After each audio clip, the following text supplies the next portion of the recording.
dato che abbiamo parlato dei pro e contro del successo, delle difficoltà di vincere un premio importante come il Nobel, se la scrittura, che è una liberazione, non è stata per lei il contrario, se a mai pensato non voglio più scrivere, però non posso fare a meno di farlo. Vu qu'on a parlé du poids du prix Nobel qui vous a empêché votre liberté d'écrire, est-ce que vous pensez que l'écriture, entendue comme libération, parce que quand on écrit, on se libère, pour vous, après le Nobel, vous n'avez pas pensé que c'est au contraire une contrainte, que c'est plus beau d'écrire?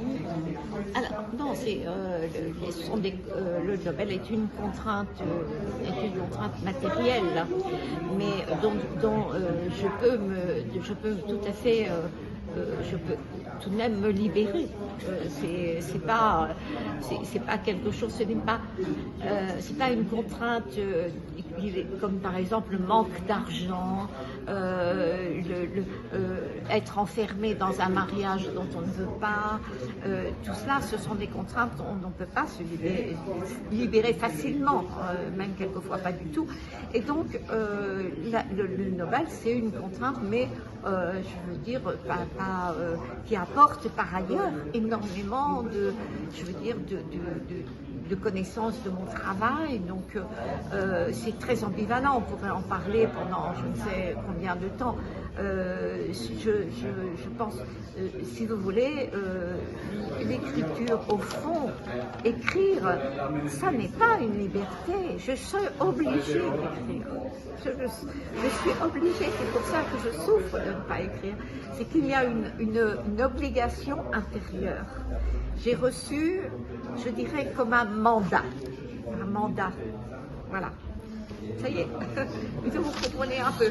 Ah, ok. Allora, il Nobel sì è un limite, però è un limite materiale ma di cui posso liberarmi. Ci sono altri limiti, altri vincoli da cui è difficilissimo liberarli, come può essere quella di non avere soldi, di non avere abbastanza soldi per vivere, come può essere il vincolo di un matrimonio dal quale uno non si può liberare, ma non è quello. Il Nobel diciamo è stato un vincolo, però è una cosa che ti ha portato, che mi ha portato un'infinità di altre cose positive, la possibilità di conoscere persone, di ampliare le mie conoscenze. È molto ambivalente parlare di un limite per avere ricevuto il Nobel, ne potremmo parlare anche per anni, mentre scrivere per me non è una libertà, io sono obbligata a scrivere, però è un obbligo che mi viene